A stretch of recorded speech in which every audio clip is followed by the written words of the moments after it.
Let's just be real and admit that there are tons of great RPGs out there. On my channel alone, I've covered over 100 of them for systems ranging from the NES to the Nintendo Switch and everything in between. When RPGs rose to popularity in the 1990s, one of the most recognizable subgenres was that of the tactical RPG, where the player is usually put in command of a large array of troops, where key decisions and movements play a big role in gameplay, and where battles often played out on a grid-based map. These RPGs incorporated more strategic and positioning elements than their turn-oriented and action-oriented counterparts. So I'm choosing the best 10 of all time for this video. Tactical RPGs for any console were fair game for consideration, so believe me when I say this was an incredibly tough list to make. Before I get into my choices though, let me know what your favorite tactical RPG is in the comments below. Like this video, and subscribe to my channel for more retro gaming content. And now, the top 10 greatest tactical RPGs of all time. Ranked at number 10 is a game very few North American gamers ever had a chance to play, Bahamut Lagoon. This is because it was never officially released in North America, though there is a translation patch for it, and that makes playing it today completely worth it. Bahamut Lagoon is a grid-based RPG for the Super Famicom where you command units of characters against enemy forces, cast spells, unleash special attacks, and use terrain to your advantage as you take in a complex and interesting story. This one has some really incredible twists and turns too, and I promise you that its ending is one of the most unique and surprising you'll ever see. But what makes Bahamut Lagoon stand out even more is the dragons. So yeah, you have the opportunity to obtain and level these creatures, each of which gains special powers that can be upgraded in ways that make them unique. It's just a super fun way to cultivate your own army of characters and dragons and build them the way you like. I really consider the soundtrack of this game to be criminally underrated too. It has awesome tunes that are just as memorable to me as the ones in Final Fantasy VI and Chrono Trigger. And the beautiful pixels and combat animations are really impressive. This truly was late era SNES at its finest, and this one really needs to be remastered.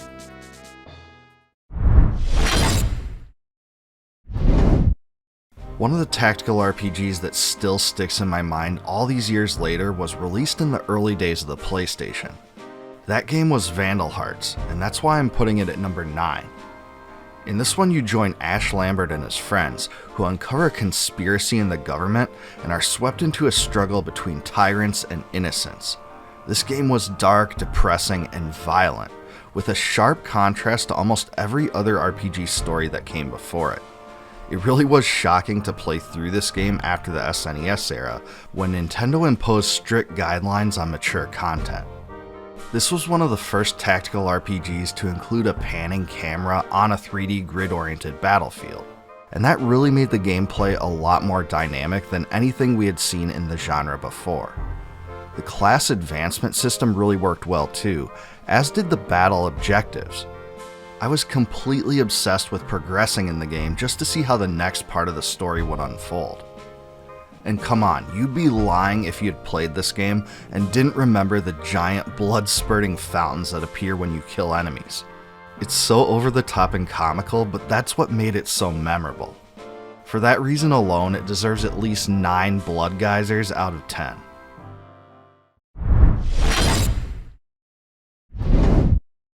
Both of the Shining Force games really stood out on the Genesis, especially because the system didn't have many RPGs in general.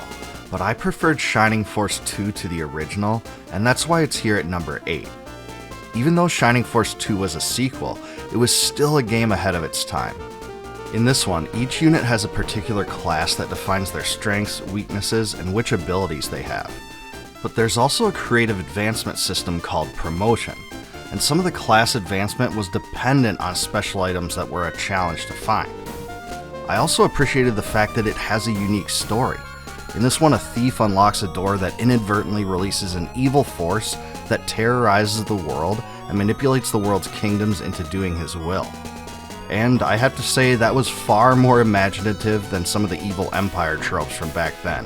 and it just made this game refreshing. Another thing that was way ahead of its time was the character portraits and expressions during dialogue, which really made the game stand out.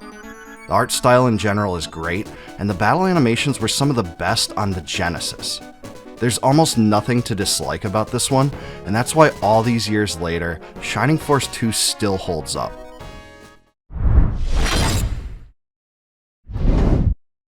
My 7th favorite tactical RPG of all time is Front Mission, Squaresoft's dystopian mecha-oriented wonder.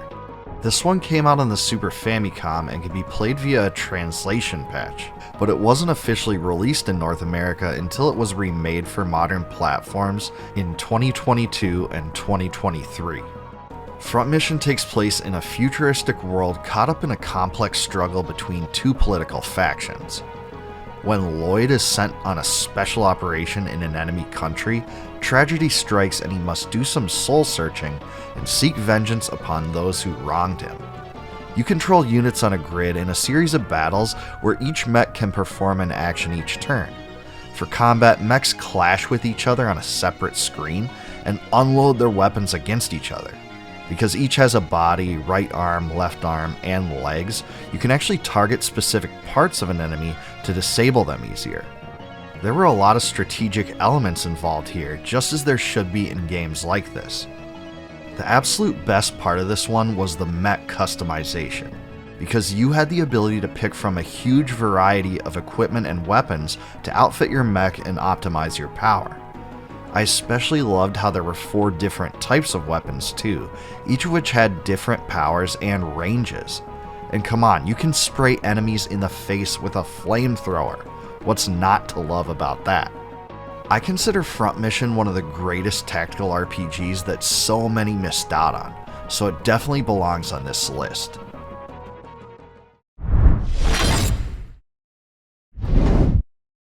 Coming in as the 6th best tactical RPG of all time is Fire Emblem, Genealogy of the Holy War. Now everyone knows that Fire Emblem is one of the most legendary series in the whole genre, but in my mind this was the best one ever.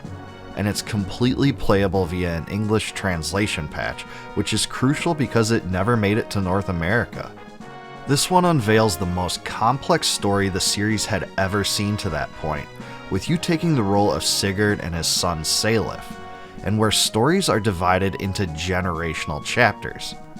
It's filled with great characters and surprising twists and turns, and you really get to follow an entire lineage rather than a single story. I can't overstate how enormous of an effect this had on me when I first played through it. The graphics were certainly a huge leap forward from the first Fire Emblem game on the system, Fire Emblem Mystery of the Emblem. Combat was also better than ever, and superior battle animations made the game look more modern and immersive. The developers even paid huge attention to character relationships by implementing a system where decisions you make impact key storyline moments and even character statistics.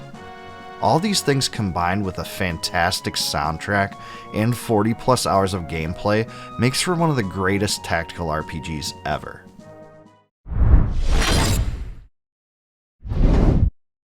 Whenever I think of games that broke the mold, I think immediately of my number 6 pick, Ogre Battle March of the Black Queen, because this game innovated in virtually every single way. And that's because unlike most of the games on this list, Ogre Battle is a real-time strategy game where you command armies on a map, liberate towns, and go to battle with hordes of enemies. This game was especially fun because it really put the player in control of organizing units, changing their classes, and choosing how to deploy them.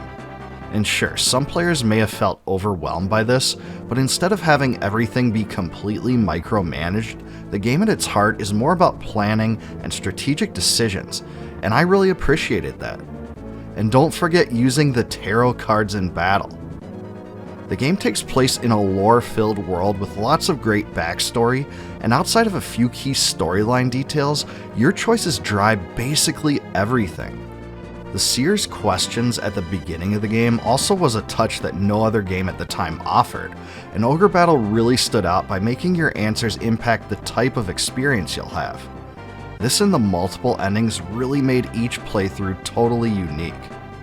Outside of being the start of a great franchise, Ogre Battle March of the Black Queen also influenced countless tactical RPGs to come after it. And really, it became the standard everything else was measured against.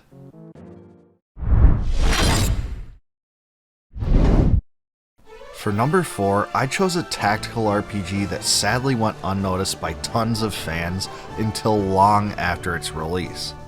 That game is Tactics Ogre, which was quite possibly the most influential title in the entire genre. The masterwork of Yasumi Matsuno, Tactics Ogre gives the player control of Denab, a young man caught up in a complex struggle between political factions. And what really sets this game apart is how gritty, dark, and deep the story is. The grim realities of war and even genocide are brought to the forefront of the story in this one, and that was super unique compared to the more lighthearted games of the era. The villains are also complex and even relatable at times, and I loved how they pushed the idea that individuals aren't so black and white. But the gameplay is really great too, especially because you get to choose between dozens of classes to customize your party, and this combined with the skills really opened up a lot of possibilities to experiment with. You could basically craft your characters almost any way you wanted, and this opened up unlimited possibilities. This was also the first tactical RPG I can think of that utilized elevation, and this was a huge deal. This was another element that really made you have to consider your moves carefully and even use higher ground to your advantage at times. Tactics Ogre also has two of my all-time favorite RPG songs of all time, and those are the game's main theme and Resistance. There's just so many things to love about this game, and I can see why Square Enix decided to remake it as Tactics Ogre Reborn.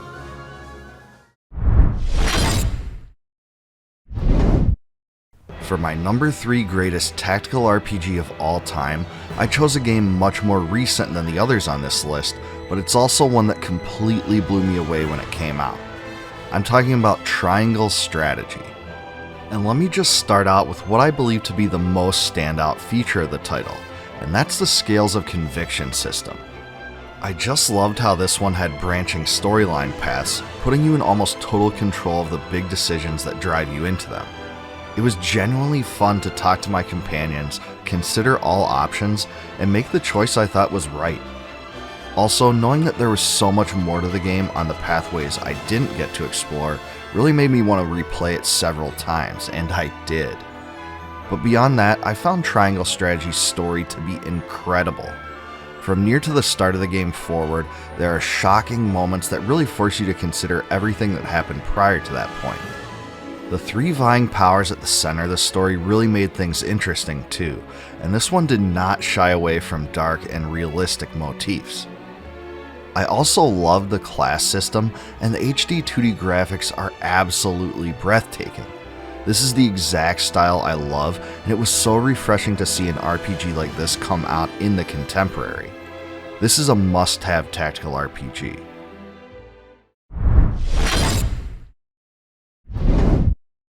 My runner-up for the greatest tactical RPG of all time is Dragon Force. But not the band Dragon Force, the tactical RPG Dragon Force. Localized by Working Designs on the Sega Saturn, Dragon Force really turned a lot of heads when it came out, and it was a huge reason many RPG fans did everything they could to get their hands on the system. I thought it was so cool how this one allowed you to choose from 6 monarchs, each with different scenarios. And even though roughly the same characters were involved in all of them, this really kept the game fresh. But not only that, you could unlock 2 additional rulers after the game was completed, so Dragon Force was packed with replay value. But the thing that really made this one stand out at the time, and honestly still does, is the fact that you would be involved in battles with 200 moving sprites all fighting at the same time in real time. In a world where most RPGs had 3 to 4 party members and 3 to 4 enemies on the screen at most, this was a big deal, and it just made everything seem bigger and more epic. Going to battle with hordes of enemies just made everything feel more real than any other tactical RPG in that era. For its gameplay alone, this might be the most purely unique game on the entire list, and it seems like an obvious title to remake in the future.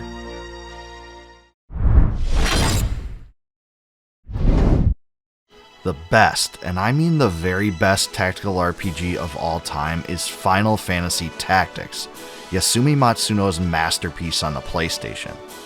By combining a complex, realistic story with the lore of one of the most recognizable RPG franchises, Square put together a game that was close to perfect. It was a marriage of Final Fantasy and Tactics Ogre, and I packed hours and hours into it back when it first came out. As soon as you begin the story, you'll realize its tragic nature. Nearly everything that happens in this game is bad, with lots of setbacks for Ramza and his friends. Ramza's relationship with his childhood friend Delita is also a major factor in my enjoyment of it. As their friendship becomes strained, they choose different paths in an attempt to do right. There was just something about the plot that pulled me in and never let go. But Final Fantasy Tactics offered so much more beyond the story too, because it was filled with a multitude of recruitable characters, a really fun job system that emulated the best parts of Final Fantasy V, and more weapon and armor pieces than I think I've ever seen a tactical RPG have. There's even a bonus area called Deep Dungeon, which gives you 10 additional battles to test your strength. There's little not to like about Final Fantasy Tactics, and it still represents the best blend of all aspects that make a tactical RPG great.